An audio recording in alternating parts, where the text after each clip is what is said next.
नमस्कार दोस्तों, आज हम अस्थमा के टॉपिक पर बहुत इंपॉर्टेंट एक डिस्कशन करने जा रहे हैं, स्पेशली जो बच्चों से जुड़ा हुआ है, जिसे हम बोलते हैं पीडियाट्रिक अस्थमा।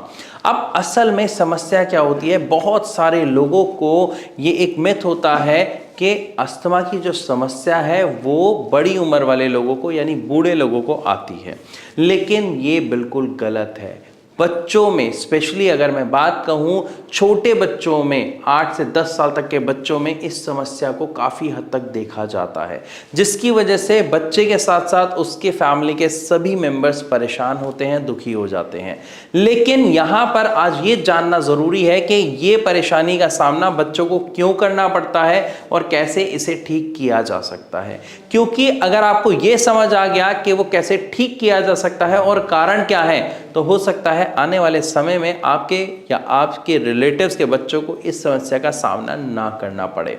लेकिन इस चीज़ को समझाने से पहले मैं आप सबसे रिक्वेस्ट करूंगा कि इस वीडियो को आप ज़्यादा से ज़्यादा शेयर करें, ताकि लोगों के अंदर जागरूकता आए, उन्हें पता चले और वो समय रहते अपने बच्चों को अस्थमा जैसी समस्या से बचा सके। तो चलिए शुरू करते हैं वीडियो और सबसे पहले जानते हैं अस्थमा की जो समस्या है वो है क्या। हमें क्या लगता है, सांस नहीं ले पा रहा है, अस्थमा है, राइट। लेकिन कई बार ऐसा नहीं हो पाता। कई बार हम उसे मान लेते हैं जुकाम है, सर्दी है, खांसी है, इसलिए सांस लेने में दिक्कत है। बच्चा रात को सोते वक्त खास तौर पर परेशान रहता है, खांसता है, सोते वक्त मुंह खोल के सांस बच्चे को लेनी पड़ती है, नाक से वो सांस नहीं ले पाता है क्योंकि नाक बंद होती है। ये सभी सिम्टम्स बच्चों में बहुत कॉमन है अगर आप ध्यान से देखें, और खास तौर पर अगर हम बात करें मौसम के बदलते ही आपको ये सिम्टम्स आमतौर पर देखने को मिल जाएंगे। लेकिन क्या आप जानते हैं, यही आगे चलकर बहुत सारी बीमारियों को जन्म देते हैं, क्योंकि पेरेंट्स प्लस बच्चे दोनों ध्यान नहीं देते हैं कुछ बातों का। समझते हैं असल में होता क्या है। जब हम छोटे बच्चों की बात कर रहे हैं तो छोटे बच्चों में आप देखते हैं कि इन्फेक्शन उन्हें बड़ी जल्दी पकड़ लेता है। जुकाम किसी को हुआ, उनको हो जाता है बड़ी जल्दी, अगर वो उनके कांटेक्ट में आए तो। उनको फीवर बड़ी जल्दी हो जाता है, उनको खांसी बड़ी जल्दी हो जाती है। ऐसा क्यों? क्योंकि बच्चों का जो इम्यून सिस्टम होता है वो प्रॉपरली डेवलप नहीं होता है, वो धीरे धीरे उनके एज के साथ डेवलप हो रहा होता है।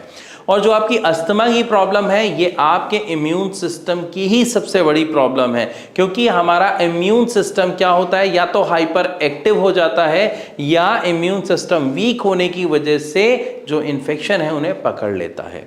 अब यहाँ पर दिक्कत क्या होती है, जैसे ही किसी भी इन्फेक्शन का हमारी बॉडी में एंट्रेंस होता है तो हमारे जो एयरवेज हैं वहाँ पर स्वेलिंग आ जाती है, इन्फ्लामेशन हो जाती है, साथ के साथ म्यूकस का प्रोडक्शन बहुत ज़्यादा बढ़ जाता है। दोनों की वजह से सांस लेने में खास तौर पर एक व्यक्ति को समस्या का सामना करना पड़ता है।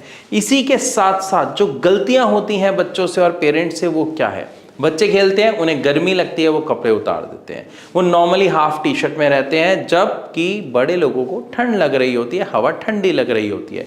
यानी आपका जो टेम्परेचर चेंज है, सर्दी से गर्मी, गर्मी से सर्दी का, ये एक सबसे बड़ा कारण होता है, जिसे हम सर्द गर्म कहते हैं, आपके बच्चे को इन्फेक्शन के पकड़ने का, या ये कहें उन्हें सर्दी, खांसी, जुकाम या बुखार होने का।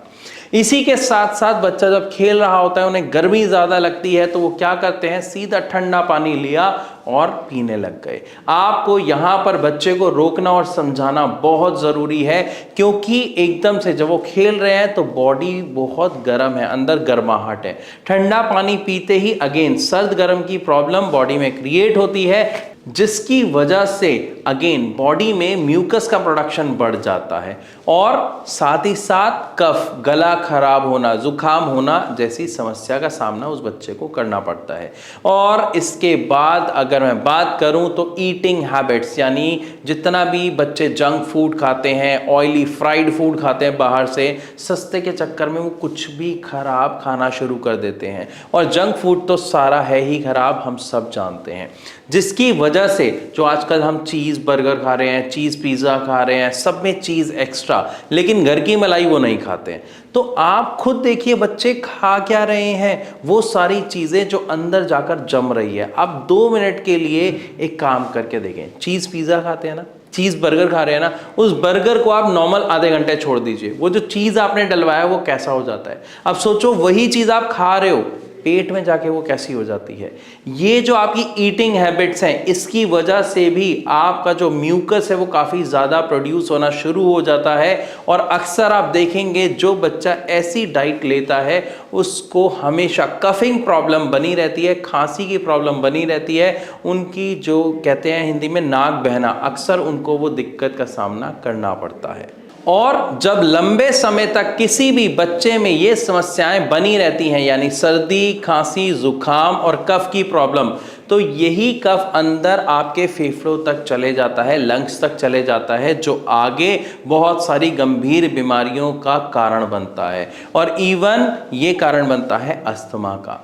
तो अगर आप अपने बच्चों को अस्थमा से बचाना चाहते हैं तो सिर्फ आपको कुछ मामूली उपाय करने हैं ताकि आप अपने बच्चों को अस्थमा जैसी समस्या से बचा सकें। लेकिन अब एक और सवाल उठता है कि अगर किसी बच्चे की तबीयत खराब ही है काफ़ी समय से, उनको इस जो सिम्टम्स मैंने आपको बताए वो काफ़ी समय से देखने को मिल रहे हैं, तो अब क्या करें? अगर ऐसा कोई सवाल आपके मन में है तो आप कमेंट के माध्यम से मुझसे अपने सारे सवाल पूछिए, या फिर आपको अगर इसका तुरंत जवाब चाहिए तो नीचे दिए गए नंबर पर अभी भारत होम्योपैथी के डॉक्टर्स को कॉल करें और उनसे जानें।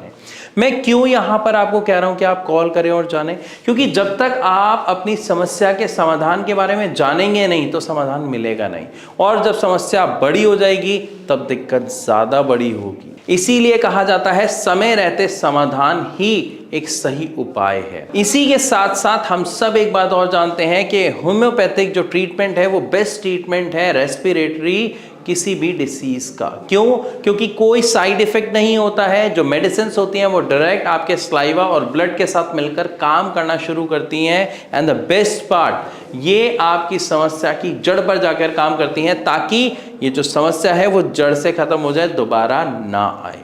तो मैं आशा करता हूं इस वीडियो के माध्यम से आपको अच्छे से समझ आया होगा कि किस तरीके से हम अपने बच्चों को अस्थमा का शिकार होने से बचा सकते हैं, साथ ही साथ कौन से प्रिकॉशंस हमें लेने हैं, और अगर आपका कोई सवाल है तो उसका जवाब आप किस तरीके से जान सकते हैं। तो इसी के साथ अब मैं आपसे चलने की इजाज़त चाहूँगा, लेकिन उससे पहले एक रिक्वेस्ट ज़रूर रहेगी, वीडियो अच्छी लगी तो लाइक ज़रूर करें, ज़्यादा से ज़्यादा शेयर करें। ऐसी और इन्फॉर्मेटिव वीडियोज़ के लिए हमारे चैनल को सब्सक्राइब करना बिल्कुल ना भूलें।